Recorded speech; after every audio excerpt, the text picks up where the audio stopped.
Hey, what's up, everybody? This is Tim Hart, branch manager of Van Dyke Mortgage here in Fort Myers. Welcome to another episode of the Heartbeat Show podcast with my friend who is way in charge of the state of Florida, and I'm happy to know him. Dane Eagle, he is our state rep in District 77, House Majority Leader in Florida, and I'm just going to mention on the side, we may talk about later, you're also running for Congress. Dane, how you doing, sir? I'm good. Good to be with you, Tim, and thanks for the opportunity as always. Got a lot to talk about, so appreciate it. Jeez, do we ever, man? Do we ever?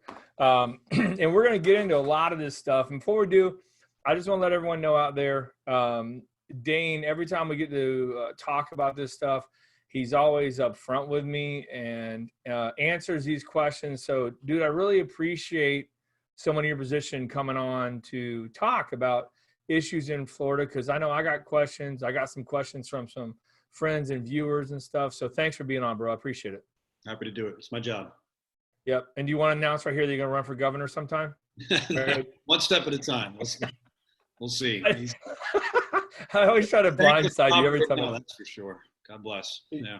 Holy cow, what a job. All right. So how I think this would work best, Dane, is, the important things on everyone's mind right now is, COVID, the economy, unemployment's a pretty hot issue as well. And I really want to go deep on some of those issues, mainly coronavirus and, the economy. But before we get into that, let's kind of recap, what you had, what the state of Florida had going on politically. So do you mind, going over that? Yeah, of course. So obviously we're in a unprecedented crisis right now with COVID, and which is turning very quickly into an economic crisis. But just earlier this year, January, February, which seems like a lifetime ago, we were in our traditional legislative session, which is 60 days, where your state legislators, House members, senators go up to Tallahassee and we pass bills. We pass a balanced budget, which is our only constitutional duty. So we were in the midst of that, which ended mid-March, right as this coronavirus crisis, the COVID-19 crisis, was coming to a head. So typically this time of year, we'd be home in our communities. We're part-time legislature, excuse me. I'm a commercial real estate broker by trade the rest of the year. So typically we'd be in our communities right now talking about the laws we passed, the budget that was passed that affects all Floridians. But that's kind of seems like it got brushed over because of the crisis we're in right now. So I'll touch on that briefly. We passed a $93 billion budget for the state of Florida, which begins July 1st for the 2020-2021 fiscal year. $93 billion is a lot of money. But to put that in comparison, I always like to compare to New York because we are very similar in size. We are the third largest state. Florida is. New York is the fourth. We passed them in the last census, 2010. And of course, we got the 2020 census underway now, and we'll see the growth that we continue to have. So we're roughly the same size, 21 million people, but we're larger than New York. Our budget's $93 billion. New York's $180 billion. Their budget is twice as much for roughly the same amount of people, in fact, less people. And what's happening is people are leaving New York and other states like that, these tax and spend states, in droves, and they're coming to Florida. We're the number one importer of New Yorkers, and we welcome them with open arms as long as they leave those voting tendencies behind that elected the taxes. Amen, man.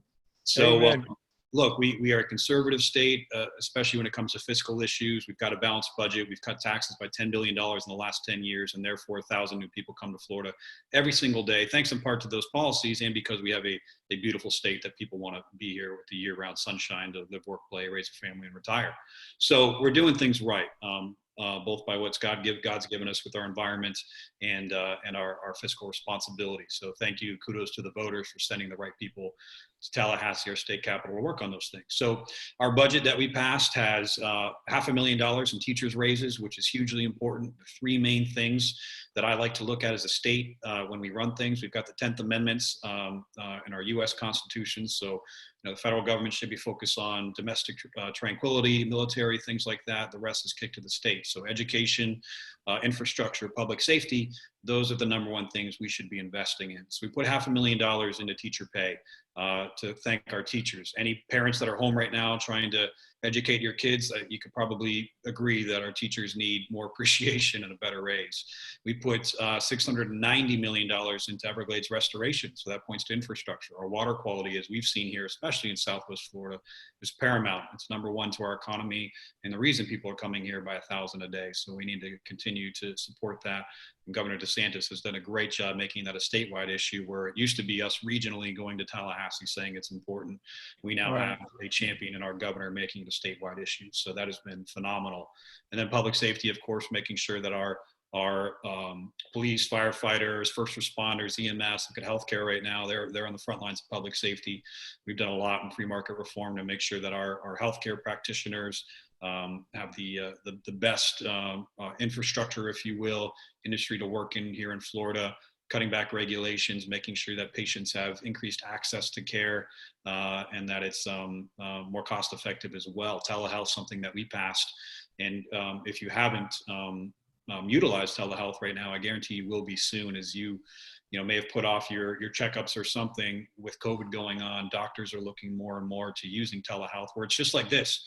You could be my doctor on the other side of this, Tim, and I'm telling you what my problems are, and you can assess it and send me a prescription over at my local pharmacy, and I pick it up and I'm good to go. And if I need a more in-person checkup, we can look at that later. So those are some great things that we've been focused on at the state level. And then mid-March, COVID hit, and we had to quarantine a few members. We had a 120 member House chamber, 40 member Senate chamber. Right away, we're not abiding by the 10-person CDC guidelines, 6 feet apart. So that was something unique to tackle. But we got our job done. We passed the budget, and we came home to address this crisis, which we're in now. So that's just a little bit about what happened in Tallahassee. But we'll move on to the next subject. But I'll kick it back to you. Yeah, well, good recap. It's needed, and it's wild though that everything you just talked about is basically, I don't say wiped out, but no one is thinking about that. Everyone I know, it's either coronavirus. Actually, that's all it is. It's all coronavirus, and it's either the reaction to it or the economic, fallout from it. People are all over the place on the coronavirus with when do we go back to work? What's the next step? Is it safe? And, you got, good Lord, all these different types of personalities out there, man. I mean, you got people that now psychologically don't even want to come out of their house and, run from humans, to the other side of it will come up and hug you right on the spot, they're ready to rock, And so I really want to dive deep some into, the coronavirus and what's happening in Florida, and also on a national level too. So, Tom, before we get into that, do you have anything as far that you want to mainly that's I want to say on your heart? I sound like my Pastor John here, but to talk about with the coronavirus before we get into questions that I may have. Yeah. So, and just to kind of touch on some of the things you talked about, you've got a lot of different opinions, and rightfully so. I mean, everybody's lives are drastically impacted by this, whether, and if you even look to Florida starting to open up now, which I think is an amazing thing. But when we first started to look at the shutdown, I mean, you had people, this isn't a partisan issue whatsoever. This is about what is important to you and your family at this point. And you've got some people where they may have underlying health issues. They're more susceptible population. Their number one thing is staying home, stay shut down, don't come near me. I need to make sure that, I live through this. And then the other end of that is people that maybe they do have underlying health conditions, maybe they don't, but they're worried about paying their bills and putting food on the table and supporting their family, and they want to get back to work. So this isn't partisan politics whatsoever. This is, how do I respond, and how do I support my health, safety, welfare, my livelihood, support my family. And it's down to the basic human nature right now. So totally understandable. And we're all working together to get through this crisis, but it is unprecedented. That's for certain. Yeah. And I mean, today, you and I are talking, it's Wednesday, May 13th, and, things can change on a dime, right? So this is not going to come out today. So, the next step coming up is phase 2, right? the salons and the barbershops and nail salons opening up this Monday was not phase 2. It was just a, hey, here you go, right? Right. Right. So what I can tell you, the governor, I've been in touch with him in his office daily. I was with him here Friday. He was at Lee Health, or excuse me, Monday at Lee Health with Dr. Antonucci, and everybody at Lee Health, by the way, is doing an amazing job for our community, just stepping up to the plate. Look, no one was prepared for this, and it's impossible. I mean, everybody can armchair quarterback and say government should have been ready. They had the signs. Yeah. Look, no one knew this was coming, when, if, how bad, and we're all trying our best to respond, me as a citizen and as a citizen legislator included. But Lee Health, I got to give them kudos for stepping up and being able to balance, health and safety and running, which is essentially a huge business, Lee Health, and putting their frontline healthcare workers, in harm's way, but protecting them at the same time. I mean, there's so much at stake, and they've done a great job, and same credit to our governor for doing his best to respond in what no one could have ever expected. I don't think he shut down too soon or too late. Look, he was one of the last states to shut down, and I know he was hoping we never had to, and I was encouraging actually myself as a citizen legislator and a business person to stay open. I saw Lee County here and Collier County, and even the reports that we're seeing now that are coming out that assess what happened is before we even shut down as a state, people were sheltering in place. You don't necessarily need the big hand of government to say this is what you must do, but rather the president and the governor put out guidelines and people were abiding by them. But of course, you got a big state. The governor decided by April 30th to go and coincide with the president's 30-day shelter in place. We were going to do that, and we did, and we got through it. At least we're getting through it. But the unintended consequences of that, I think, are still going to be seen for a long time coming. The social and economic turmoil caused by a government-mandated shutdown is going to be as unprecedented, if not more unprecedented, than the healthcare crisis we're dealing with. And it's going to be all hands on deck to continue to respond to that. So I'm pleased to see that while we were one of the last states to shut down, we're one of the first states to reopen. And I commend the governor for doing it in a phased approach. Phase 1, which we're in now. Phase 2, I hope we'll see soon. And then phase 3 shortly after that. Look, we'd all love to reopen with the snap of a finger, but the last thing we want is for us to reopen and we have a surge in this virus and we've got to shut down again. That's the last thing we want. So, I think the governor's balanced approach is phenomenal. He's assessing the data every single day. So, we could ask him, Governor, what are you doing tomorrow? And he's going to say, it depends on the data that I see before I go to bed tonight. And that's the honest answer. He's a smart guy. He went to Yale and Harvard. I mean, he's a Marine. He knows what he's doing, and I'm glad he's at the helm. Director Moskowitz, who is the director of the Department of Emergency Management, and Dr. Scott Rivkees, who's our Surgeon General. The three of them are watching this constantly. And I'm glad knowing those three men and all the people behind them, men and women behind them, I'm glad to know that they're at the helm and they're responding accordingly. Yeah. And, you look at I'm with you on Lee County, Collier County. And I don't mind saying it that I don't think we should have shut down. That's me personally. And it's easy for me to sit back and say, oh, well, DeSantis should have did this or that, or, Dane should have did this or whatever. But when I look across the country and I see, you mentioned it earlier, we're the third largest state, in the U.S.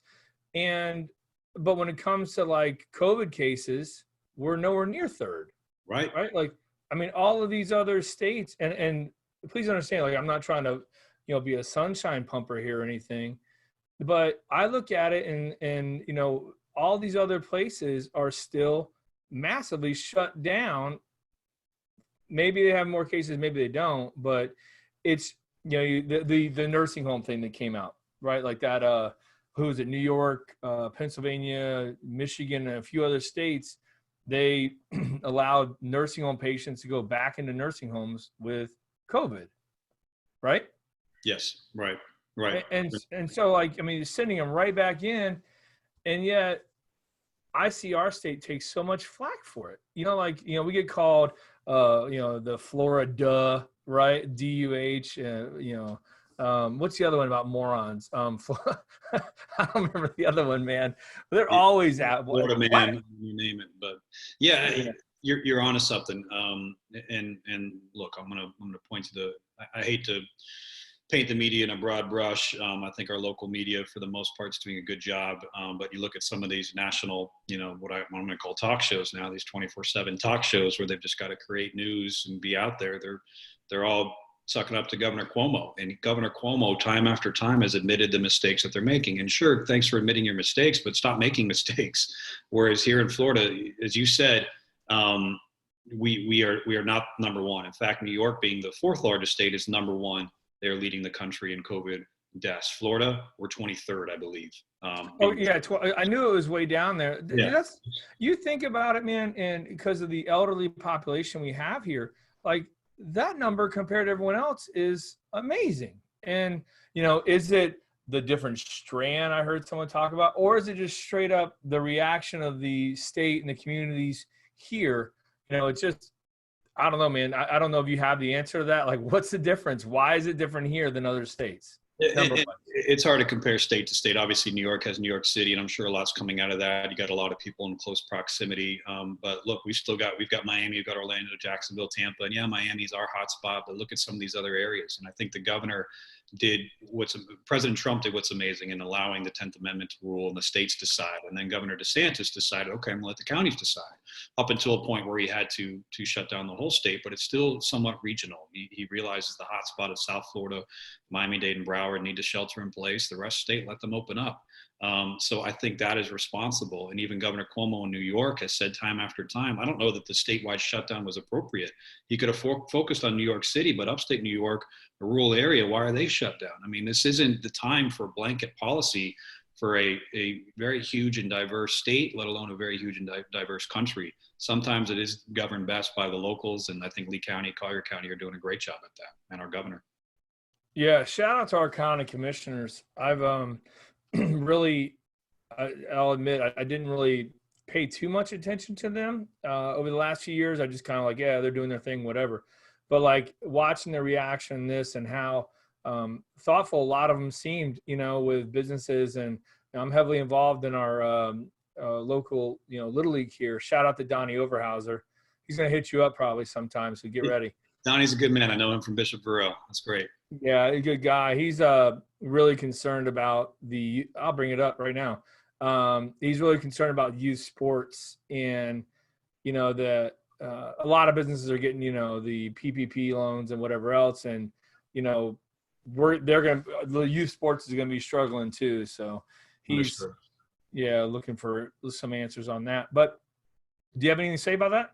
Yeah, and I will, and that might even bridge us to another subject, but talking about PPP loans, and look, I'm a rock hard conservative Republican, and the whole reason I got in office is to get government out of your way, make sure that free market reform is taking place, we're fiscally responsible, as we've done in Florida, and here we are at an unprecedented time, and what I see happening with these shutdowns is a government taking, and constitutionally, when the government takes anything from you, you are owed just compensation. So when it comes to PPP loans and unemployment, this is an appropriate time for government to be stepping up and compensating you for your loss. No question about it.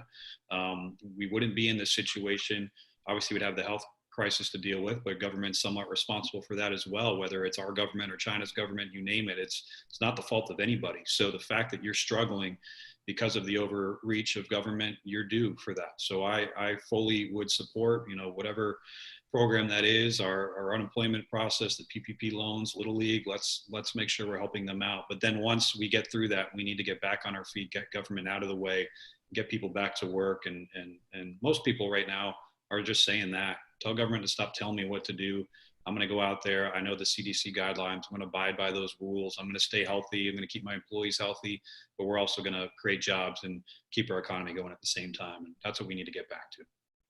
Yeah, I am normally the same way what you just said, and I think it's an absolute shame that so many people are forced to not work. Like, hey, you're shut down. I mean, this places still can't open. Gyms, come to mind, theaters, places like that.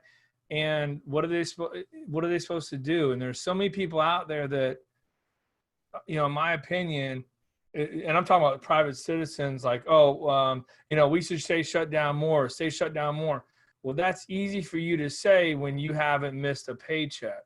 It's easy for you to say when maybe you come from money or it's not a concern of you. And there's and by the way, dude, we had a record month last month. This month is going to be great for us. So like, this ain't me talking like, hey, I need money. I'm just saying, just seeing my fellow Floridians and the citizens, man, that are dying to get back to work, and family-run businesses shutting down. They can't find, loans anywhere. It's nuts out there, Dane. It really is, man. And to the people that are continuing to push for a shutdown, what I would push towards is a balance. We need to continue to social distance, but find a way to get back to work. And if you're safe in your home and you want to stay safe in your home, you have every right to do so. But to force the rest of our community not to work, the unintended consequences of that are going to continue. So I just mentioned, this great budget that we passed because of the millions of new people moving to Florida constantly. Over time, we were able to put $500,000 towards teacher pay, $690 million towards environmental Everglades restoration for our water quality. Now that we've been in this shutdown, we are now having to reconsider, do we go back for a special session to redo that budget because of the lost sales tax? Our number one source of revenue in Tallahassee, of course, is taxpayer money, but it's through sales tax. We don't have a state income tax, so it's sales tax. So with everybody sheltering in place, Disney shut down, cruise ship shut down, no one's buying cars, you're not out going to restaurants, you name it. Not only is every individual hurting, but that money is not going to Tallahassee, so we can even decide to put it in reserves or cut taxes. Now we'd have to go back, and I can promise you we wouldn't raise taxes. We're not going to increase that burden on people already struggling. What we'd have to do is cut. So right away, we'd have to look at that teacher pay that we just put in. We'd have to look at that environmental funding we just put in. Social services, you name it, things that we typically hope for from our government, we're going to have to look at cutting. So that's real, and those are real consequences of shutting down. So just want to, keep that in everybody's mind as they think about, how we head forward. Well, but also Florida can't print money, out of thin air like the federal government can either. And as they should. You're right. Yeah, no doubt. Let's I want to touch on we talked about PPP and briefly unemployment. Lots of people upset about that. What happened with unemployment? So that's been obviously another one of those. My dog's going nuts. I apologize. Your dog's even mad at unemployment, dude. He's mad at unemployment. I don't blame him. He wants more bones and be able to feed himself. Beauty of working from home is our pets are loving this opportunity. I hear you. So unemployment it's a disaster. Complete failure of governments, and it's on Florida. Well, you're talking about Florida. Florida's government, the unemployment system, no question about it. And I'm a representative. I get it. I'm a representative of the community. I don't represent the government. I represent you in Tallahassee. So I have been working with them daily to try to get fixes. And the governor gets it. He is fully admitted this is a failure of the system that is in place and the response. And the way that we've looked at this too is, look, we've got a program in place to try to address a problem if we had another recession per se. But what we've had here with the shutdown is an immediate response, an unprecedented demand for unemployment that no one could have ever predicted, no system could have ever responded to. And the problems, of course, that we're seeing are highlighted in bright yellow highlighters. So we're seeing them and we're fixing them. I'm confident the governor's doing that. My office has, in my past 8 years, these last 2 months of response have been more than anything these past 8 years, trying to get people in touch with DEO, Department of Economic Opportunity, getting through the system, the overload on the servers, getting through to a live person to talk to them. And we have had many success stories. I know there's still a lot of problems out there, but we're finally starting to see that change and the tide changing and people actually receiving their funds. And that will continue. But I'm proud to know that the governor has acknowledged the problems, and he's done everything he can to fix the problems. Weekly, I get an update on how they are overcoming the challenges, and that it's starting to be successful. But there's no answer for it. There's no question for any reason why it should have happened. So 2 questions on that. One is, has it always just stunk? Like, was it just an old system? And then the second one is, will people get reimbursed for, like I saw a few people like, I've been waiting 6 weeks or 8 weeks or whatever. Are they going to get reimbursed for that? So yes, they will be reimbursed up to, and that's something we push for. So your first question was, does it always stunk? It was adopted, I think, the current system in 2010, 2011, before I got in the legislature, elected in 2012, and started in 2013. But it was adopted back then, and it served the purpose that was needed. Again, the amount of people that needed unemployment were able to get through the system. But now we had, and I don't have the exact numbers, but I mean, millions of people filing for unemployment. The system just couldn't handle it.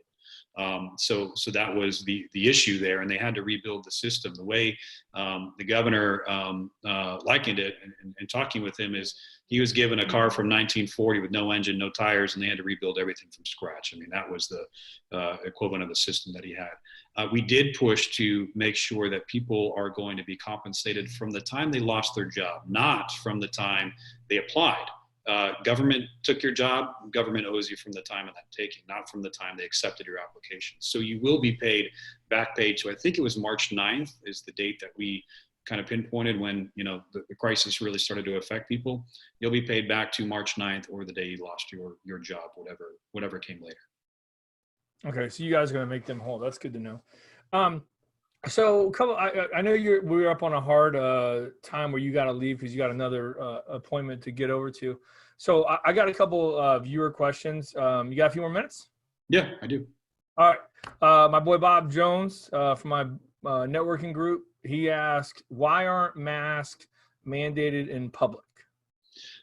Again, one of those things I think is a good guideline from our government, but to mandate it, I don't think it's acceptable. I think that's a heavy hand of government. People have personal responsibility here and they have personal choices.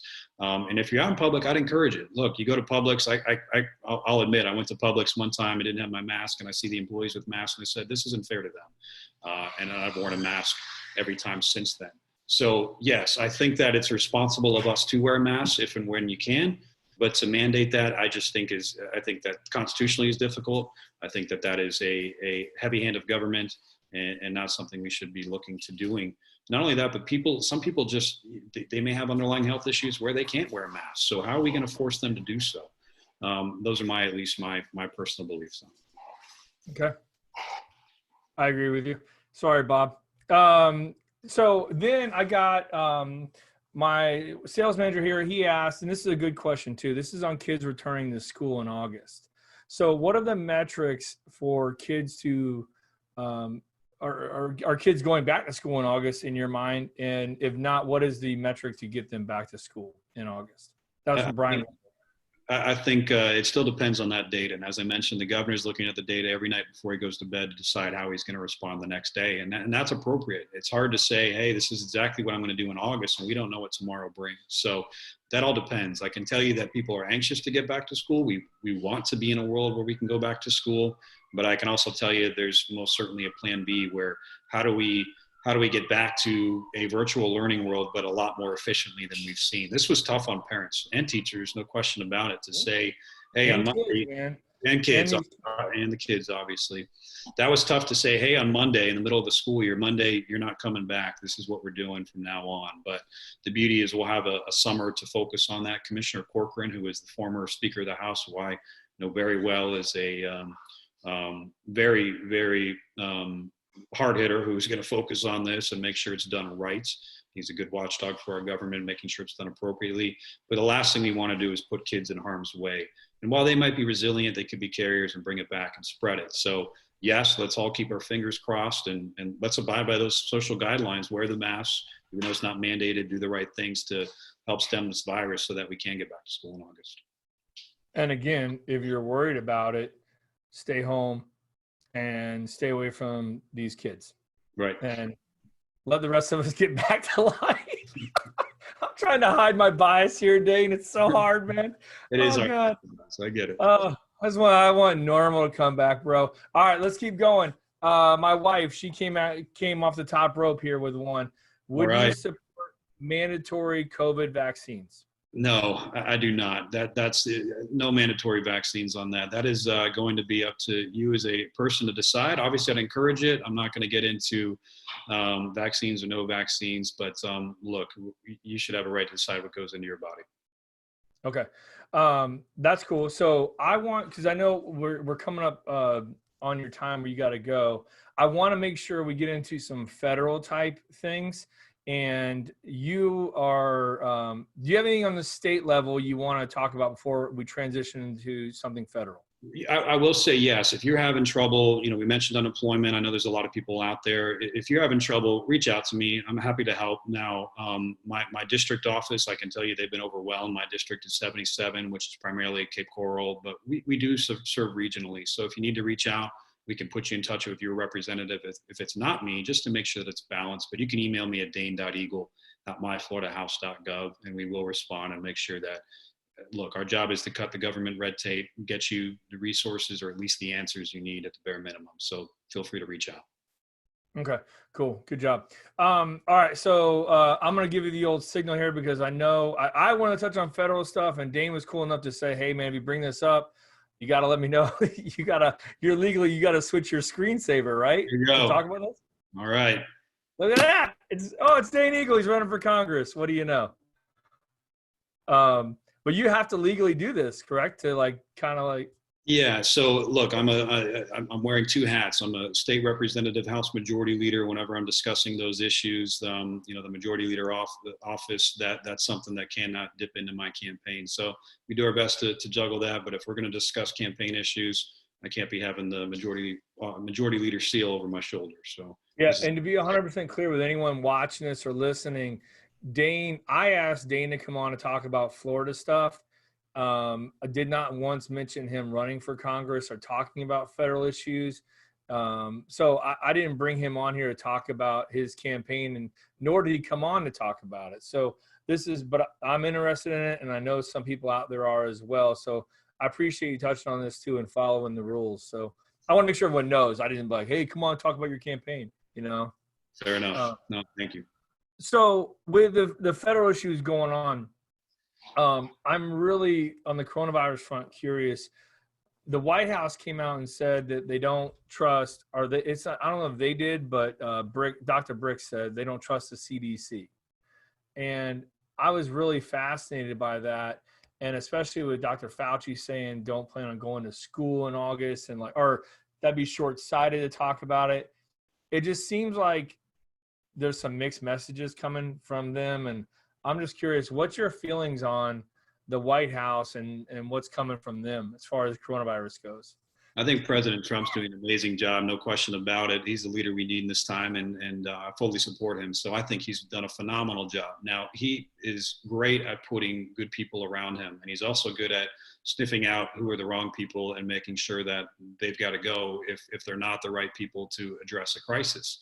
So I think that he's got a very watchful eye on what's happening. He's doing his best to he makes the decision at the end of the day. So he's got a lot of people giving him information. He's got to decide what's the best information to get out there. Look, CDC is a bureaucracy, no question about it. I'd love to think that everything they're putting out is exactly 100% official and the right thing, but it's our job as citizens and our president's job, who's an elected official, to question as well. So it's hard for me to speculate completely what's happening behind the scenes. But what I can say is I have faith in our president and making the right decisions, making sure the right people are in place, and if they've got to go, making that decision. And also would encourage citizens, if they've got questions or they think that something doesn't smell right, then to address it. That's our job as a Republican, and I think we're all doing a good job at that right now. Absolutely. And so something else is along those lines, it's really unique, and we've been seeing it for a while, and I know you have too, is censorship of dissenting opinions, on this topic of, coronavirus with, that pandemic was the big one, right? That just happened last week, where you have Google, Facebook, YouTube, Twitter, all collectively taking this content down because it goes against the CDC guideline, or it goes against their community guidelines. And I get it, Dane, that they're a company, free speech does not exist, with that private organization. But to sit back and think that why something over here gets censored and the other stuff doesn't, it seems like that, along with the media, you as a Republican are facing a pretty large battle. Or if you have a dissenting opinion against these larger government agencies. So, any thoughts on that? What's happening out there? It definitely happens. People, and you'd like to believe it doesn't. Look, I always love to give people the benefit of the doubt and think that things operate 100% above par and in the clear, but it doesn't always happen that way. I can tell you just in my, small experiences, I've got my Facebook page, my personal page, and I put great things on there, like my family pictures, my newborn son who's going to be here next month, things like that, and political stuff. But then I've got my campaign page as well. And it's hard to monitor all the comments that come through. And every now and then Facebook will censor a comment, and I'll go and see, well, why did they censor that? And maybe there was a cuss word, maybe it was appropriate. But more often than not, I see where someone just said MAGA, or I support our president, or Trump 2020, and that was censored. It was hidden. Like, I didn't hide that. Facebook decided to hide that. That is scary. I mean, that's the reality out there. So be vigilant. No question about it. There it is. Yeah, that's Facebook, bro. They know you're talking about it right now. Yeah, exactly. So look, not everything is 100% above par, and again, it goes back to being able to be vigilant and studious and question when questioning is due. Yeah, and I see people, and I know the media, the national media especially, the nightly news thing, that's a dying business model. And we all, you pay attention, you see it happening. And it's just, there's so many sources out there now that you can get confused. It's like, well, yeah, you debunked this over here, but here's someone debunking this person that's debunking the debunking. It's like, it just goes down a rabbit hole, man. And you just got to be able to look at it and decide for yourself what's what. That's right. That's how and these talking heads, look, like I said, it's 24/7. They've got to continue to beat the ratings in their opponents and get the most sensational news out there. My go-to news source would be Fox News, but I tend to, I digest it as I need to. I'll read what I need to instead of allowing people to tell me what they think. I'll figure out what I think on my own. Absolutely. Get a few bits and pieces here and there and move on. So, running for Congress, and I do have one other question. It kind of goes back to the state, but I'm sure you can answer it now. Like, what would you have maybe liked to see? Oh, you can answer on the federal level. What would you have liked to see done differently early on that wasn't done? Is there anything you would have maybe done differently looking back? And that's easy to do and somewhat unfair to the leadership we currently have. But one thing I'll point to is the CARES Act. We had, I think, 4 of them now, 4 COVID-related stimulus package. The third one was with the PPP plan and the stimulus checks, $1,200 a person. Look, again, I'll go back to that. That's a government taking. I think people are owed that money by our government, just compensation for that taking. 300 million of the 3 billion plan went directly to people, and the rest of it went to God knows what. And I'm still trying to decipher through all that. That's the problem we have with our federal government. And even the president knows it, but when he sent a bill, he either signs it or he doesn't. So he had to take the good with the bad. But that's the problem with Congress, is finding ways to take a crisis like this and put whatever else they can into it to get it passed. We need to move away from that. We've got a balanced budget here in Florida. We've cut taxes by $10 billion in the past 10 years. We need that in Washington. And until we do, it's going to continue to be broken. We need to address the people directly, make sure we're serving them, not serving people in Washington. But that is one thing I will point to is these stimulus packages, as great as they can be to some degree, there's always some mess and pork in it. And we've got to fix that. No question about it. Yeah. That's just kind of just ongoing, and it goes both parties. It's the amount of pork they stuff in these things is unreal. That brings me to another thing. I'm curious because we hear drain the swamp all the time, and I'm going to ask this lovingly because I follow politics for a long time now, and I see great people go to Washington, Dane. I see them, best intentions, and they become part of the swamp. Right. So I'm curious, if you're going to go to DC, the swamp, how are you going to stay out of it, man? How are you not going to be a part of the swamp, Dane? You stay grounded. And I've done that in Tallahassee. I went to Tallahassee for 8 years, but I knew who I served, and you got to keep that in mind. And even when you go to Tallahassee, it becomes a bubble. The longer you stay up there and you stay in that bubble, the longer you lose sight of who you're there to serve. And I see that happen, as you do, countlessly. People that go to Washington, they get stuck in this DC beltway and they forget what it's like back home. So I would never lose sight of that. Being born and raised here, this is my home.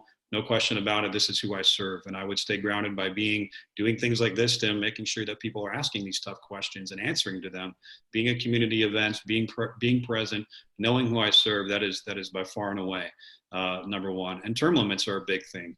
I've served 8 years in the House. I'm term limited, and in the Florida House, term limited, and I couldn't ask for it any other way. It was my time to go. Rose to majority leader, got to get some great things done. We got a ban on sanctuary cities. We passed E-Verify, cut taxes. We've saved our environment, protected the unborn, protected the Second Amendment, all things I care about. And then it was time to go, and someone else can go up there. The voters can send up there to come up with some new ideas and start from scratch. And that's the way it should be. We need that in Congress. And if we're not going to get it in my time, and I will push for it, then I will term limit myself, and I will come home before the swamp takes hold of me completely. Because I got to imagine, no matter how faithful you are, if you're up there more than a decade or so, you're going to become part of that swamp. Dude, I don't know how you avoid it. Just basic human nature of just, hey, this is kind of the way it is type thing, and just morphing into it over time. I would agree with you. I had a good question for you. Oh, term limits. So you brought that up. You fully support that on the House and Senate side, I would imagine, right? 100%. So we have them here in Florida, House members, senators, the governor, cabinet members. They all serve 8 years and no more. County commissioners now have term limits. We've been pushing it for our school board members. Florida gets it. I've signed the term limits pledge. That's something I will bring to Washington and fight hard to get done. We even did in Florida, there's two ways you can amend the U.S. Constitution. One is through through Congress, and the other is through a convention of the states. And Florida has adopted or signed on to a convention of the states. We still need quite a few more states to get there, so that is the harder way to get it done. Well, maybe not. Maybe we'll get that done before Congress ever does have it. That seems like the easier way, man. The easier. But Florida has signed on for it for balanced budget purpose and for term limits purpose. So I am 100% there, 110% there. We need term limits, no question about it. Okay. Yeah, I would see you having an easier time getting states to do that instead of, these lifetime politicians voting against their best interests, And it shouldn't be that way. That's the sad thing. Florida's done three things right. We've got a balanced budget. We've got a part-time legislature. As I mentioned, I go up there for 60 days with committee weeks, averages out to about 4 months. The other 8 months, I'm in the community, living under the laws I passed, working in commercial real estate to put food on the table. That's the way our founding fathers intended. And the third is term limits. Yeah. Your term limits in Florida. Put those three things together, I think our country would be on our way to fixing itself. Yeah, you got people going into Congress and the Senate that, didn't have a what to pee in, and they're coming out multi-millionaires, after 30 years or so. So I would agree with you there. All right, we got to get this thing wrapped up, but I do want to know from you, you're campaigning. I'm sure campaigns are going to be very weird for you moving forward. I'm sure you're learning. But what would you like people out there to know about, your campaign you have going on? Yeah, thank you for that, and I appreciate being able to at least plug that. Look, we are Lee and Collier County is CD19. I'm born and raised here. This is the area that I've served for the past 8 years in the Florida House, and I'm asking your vote for the U.S. Congress. August 18th is the primary election, and that's where it matters. And what we've seen in since 2012, this will be our 5th congressperson that we elect to go to Washington. We do need some stability. We need term limits, but we also need stability. We can't have this 2 to 4 year terms, because what happens then is no one can get enough work done to deliver for this area. And we need someone who can go up there and be a consistent conservative. I'm the one that answers that call. I'm born and raised here. I've got a legislative record that's proven, and I'm not going anywhere. So while I plan to and hope to serve this community for the next decade, I'm then going to come home and make sure I'm working and living under the laws that I pass. So I'd humbly ask for your vote. You can learn more at DaneEagle.com and ask any questions. I'm never afraid to answer them, because that's what my job is. So I appreciate that opportunity, Tim. Yeah, man. No, Dane, I thank you again. And one day we got to get back, like I was reading your comments on your Facebook page and stuff before we came on. You politicians, man, you guys get just railed in some of these comments. And public servants, but yes, the comments can be entertaining. They sure can. What did you say? I'm sorry. You said politicians. I corrected. I said public servants, but yeah. All right, sorry. There was one. I did a food distribution yesterday, and look, we're in an unprecedented crisis right now, and I teamed up with my local church and Farm Share to make sure that people who can't put food on the table are getting fed. And of course, someone accused me of who knows what, shutting down the government. It comes with the territory. The job is to serve, and you take the good with the bad, but the good outweighs the bad, and it's fulfilling, and I enjoy it. Yeah, I've got a lot of respect for people like you and DeSantis, and I got a buddy who's running, Roger Lolly, and like anyone that has the guts to throw their hat in the ring, and say, hey, I want to make a difference, and you're willing to take the heat from what is going to be 35 to 60% of the other, of like the population, whatever the issue is, instead of sitting back and complaining all the time, people like you throw your hat in the ring. You're there to serve, doing your thing, whether they agree with you or not. You're at least trying, and doing it. So that's why I give you the kudos, man. Your job ain't easy, bro, and you do a good job at it. So thank you. No, I appreciate it. We all got tough jobs, and this is the one I chose, and I appreciate the opportunity. Yeah, buddy. All right. Hey, that's been I could have done that for like 2 more hours, man. We need to do a Joe Rogan style 3-hour podcast. We could have done that for a while. We'll do it again. All right. Sounds good. Hey, so make sure you go check out Dane Eagle if you're interested in learning more about Florida politics, his campaign. Check out his website. If I can help you out with anything mortgage related, here for you. Give me a call anytime, 239-910-5668. Don't forget, like, share, and subscribe. Share the video with someone in Florida that will be interested in politics and what they got going on. Dane, thanks again. Good luck in your campaign, buddy. Thank you, Tim. You got it, man. Anytime.